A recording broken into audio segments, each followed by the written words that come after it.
Hi, let's start the FinOps Tools section with AWS Bills service.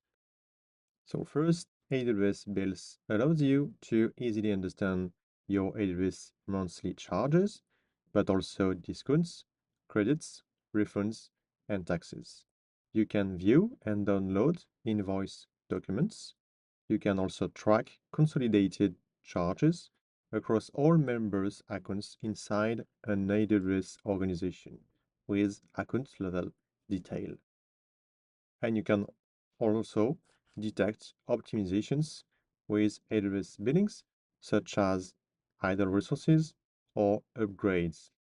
For example, here for EBS, you have the data lines for GP3 and GP2. So if you want to upgrade your GP2 into GP3, you know you can save around 20% of these bills here.